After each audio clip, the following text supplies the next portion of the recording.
حدیث غدیر پر میں اپنے بیان کو ایک منزل کی طرف لے جا رہا ہوں. حدیث غدیر پر کسی کو اختلاف. ابھی پچھلے دنوں کراچی یونیورسٹی کے 15-17 طالب علم جو سنی بھائی تھے, ہمارے سنی جوان تھے, وہ ہمارے یہاں باب العلم میں آئے اور کہنے لگے کہ ہمیں 5-6 موٹی موٹی باتوں کا اپنی ہماری کتابوں سے حوالہ دے دیجئے. مثلا نبی نے کہا ہے مولا علی کو, ہماری کتاب سے دکھائیے. ہم نے صحیح بخاری سے دکھا دیا. کہا جناب زہرا پر کچھ لوگوں نے دروازہ گرایا, وہ ہماری کتابوں سے دکھائیے. ہم نے انہی کی کتابوں سے دکھایا. اس طرح ہاتھ کھول کے نماز پڑھنا, سجدہ رکھنا, اس طرح کے اور سوالات تھے, وہ سارے ہم نے ان کی کتابوں سے دکھا دیے. اس میں ایک سوال یہی تھا کہ یہ مولا کا لفظ پیغمبر نے اپنی زبان پہ کہاں جاری کیا ہے. جو آپ کہتے ہیں مولا علی مولا علی, تو پیغمبر نے بھی کہا ہے مولا علی. تو پیغمبر اکرم نے مولا کا لفظ من کنت مولا کے علاوہ بھی کہا ہے. وہ ساری حدیثیں ہم نے اپنے سنی بھائیوں کے حوالے کر دی. وہ اپنے بزرگوں کے پاس لے گئے اور بزرگوں سے جواب نہیں ملا, تو پھر وہ 15-17 افراد سب کے سب شیعہ ہو گئے. میں نے پوچھا ان سے کہ آپ کے بزرگ, میں نے ان سے پوچھا کہ آپ کے بزرگوں نے کیا کہا. کہنے لگے جب ہم یہ کتابیں, وہ کتابیں میری لے گئے تھے, میں نہیں کہا تھا لے جائیں. جب ہم یہ کتابیں ان کے پاس لے کر گئے تو انہوں نے پہلا سوال یہ کیا کہ شیعوں سے تو نہیں ملتے ہو. انہوں نے کہا جی آپ سے اس سے کیا تعلق ہے, ہم شیعوں سے ملتے ہیں, ہمیں تو یہ بتائیے ہماری کتاب میں لکھا ہوا یا نہیں. یہ ساری باتیں جو لوگ بولتے ہیں, جواب نہ ہونے پر بہرحال لوگوں کو ہدایت کا اور ایک سمت کی جانب رہنمائی ہوتی ہے. تو حدیث غدیر سے تو کسی کو اختلاف نہیں ہے. پیغمبر نے فرمایا من کنت مولا فأنت علی مولا, جس کا مولا تھا علی اس کا مولا ہے. مگر لفظ مولا کے اوپر کیونکہ بعد میں نبی نے دعا کی اللہم وال من والا, یا اللہ جو اس سے محبت کرے تو بھی اس سے محبت کر, وعاد من عادا, اور جو اس سے دشمنی کرے تو بھی اس سے دشمنی کر. یہ دعا کی نبی نے جب خطبہ ختم کر رہے ہیں, خطاب کے آخر میں نبی نے دعا فرمائی. تو لفظ مولا سے تو کسی کو انکار نہیں ہے, اور حدیث مولائیت کے اوپر کسی کو انکار نہیں ہے, حدیث غدیر سے کسی کو انکار نہیں ہے. لیکن معنی و مفہوم کے اندر تشریحی باب میں اس کے مفاہیم کو, مفہوم کو, مطلب کو تبدیل کرنے کی کوشش کی جاتی ہے. 27-28 معنی لکھ ڈالے کہ مولا کا یہ مطلب ہے, مولا کا وہ مطلب ہے. حتیٰ بڑے بڑے معتبر لوگوں نے بھی مولا کا مطلب کچھ اور لیا اور کہا صاحب مولا سے مراد ہے دوست. نبی نے فرمایا کہ میں جس کا دوست ہوں علی اس کا دوست ہے. میں اس پہ نہیں زیادہ بحث میں جانا چاہ رہا, لیکن اتنا کہہ کر اپنی بات کو منزل دوں کہ نواب رامپور کے بیٹے کی شادی تھی. بڑے بڑے نوابین شادی میں شریک ہونے آ رہے تھے. جیسے جیسے نوابین اور رؤسا سواریاں ان کی پہنچتی تھیں تو انہیں دسترخوان پہ لے جایا جاتا تھا. جب مہمان کھانا کھا لیتا تھا تو نواب صاحب کا ایک نوکر تھا, اس کو وہ محمد کہہ کے پکارتے تھے. تو نواب صاحب آواز لگاتے تھے محمد انار لاؤ, اور محمد دوڑا جاتا تھا اور انار لاتا تھا, اسے کھولتا تھا, اس کے دانے جو ہے وہ مہمانوں کو کھلائے جاتے تھے. مسلسل آواز لگتی رہے محمد انار لاؤ, محمد انار لاتا رہا. جب بارات تیار ہوئی اور بارات چڑھنے لگی تو پھر نواب صاحب کی آواز آئی محمد انار لاؤ. محمد دوڑے گئے اور جلنے والا انار لے آئے. دسترخوان پر تو نواب صاحب نے نہیں کہا تھا کہ کھانے والا لاؤ, اور بارات چڑھتے ہوئے بھی نواب صاحب نے نہیں کہا تھا کہ جلانے والا لاؤ. لیکن ایک نوکر کو پتا ہے کہ کس موقع پر کون سے انار کی بات ہو رہی ہے, مگر مسلمان کو نہیں پتا کہ دھوپ میں کون سے مولا کا مطلب بیان ہوگا. صلوات پڑھے محمد و آل محمد.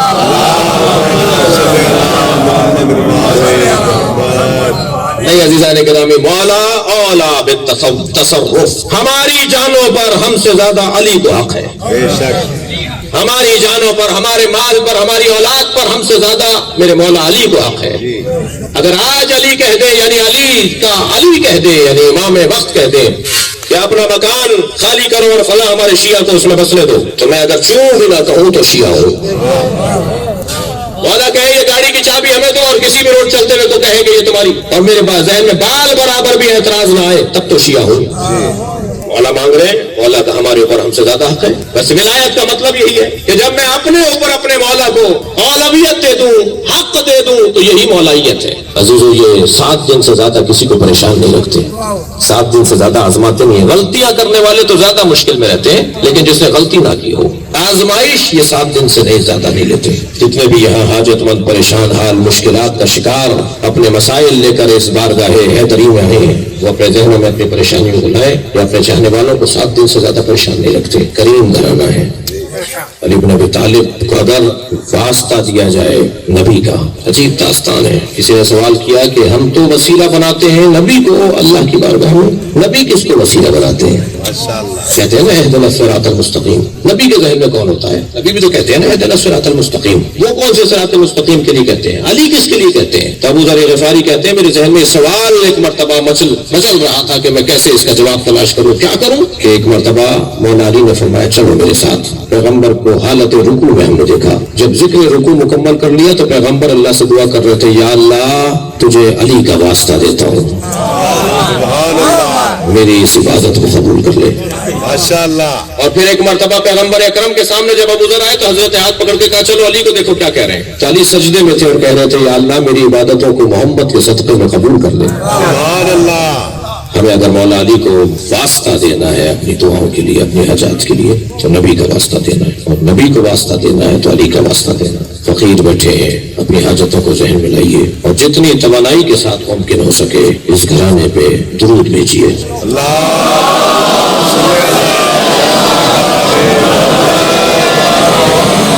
عزیزوں، آخری پیغام اور اس کے بعد میں آپ سے رخصت ہوں، اور وہ پیغام یہ ہے کہ جو غدیر میں دیا گیا تھا وہ علی کا علم نہیں تھا. جو غدیر میں دیا گیا تھا وہ علی کی شجاعت نہیں تھی، اس لیے کہ علی کا علم اور علی کی شجاعت دینے والی چیز نہیں تھی، وہ علی کی سخاوت نہیں تھی.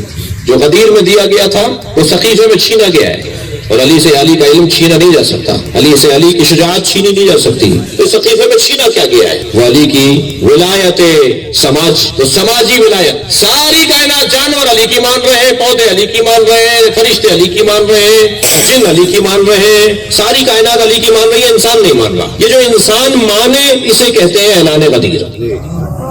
علی کی بات انسان مانے اسے کہتے ہیں اعلان غدیر. جو 3 باتیں نہیں مانتا یا ان سے آشنا اور آگاہ اور وابستہ نہیں ہے وہ شیعہ نہیں ہے. سب سے پہلی چیز غدیر، جو غدیر ہی نہیں ہے وہ شیعہ نہیں ہے. دوسری چیز کربلا، جس کے پاس کربلا نہیں ہے وہ شیعہ نہیں ہے. اور تیسری چیز عقیدہ مہدویت، جس کے پاس تصور امام مہدی نہیں ہے وہ شیعہ نہیں ہے. ان 3 تصورات کے بغیر تشیع کا کوئی مفہوم نہیں ہے. اور کیوں بار بار کربلا پر تاکید ہے کہ عاشورہ مناؤ، غم مناؤ، کالے کپڑے پہنو، مجلس کرو؟ کیوں؟ کسی نے میرے 10ویں امام سے پوچھا کہ آپ کربلا کو اتنا یاد کیوں کرتے ہیں؟ فرمانے لگے کیونکہ غدیر کو بھلا دیا گیا. اگر لوگوں نے غدیر کو نہ بھلایا ہوتا تو کربلا کی اتنی تاکید نہ ہوتی. عزیزو، کربلا عوام کی غدیر ہے اور غدیر خواص کی کربلا ہے. غور فرمایا آپ نے، میں نے کچھ کہا؟ ماشاءاللہ.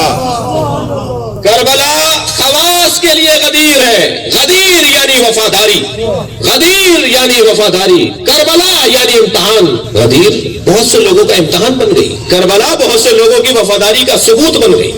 جہاں مجمع لگا کے نبی وفاداری مانگ رہے ہیں وہاں لوگوں نے بے وفائی کی، اور جہاں حسین چراغ بجھا رہے ہیں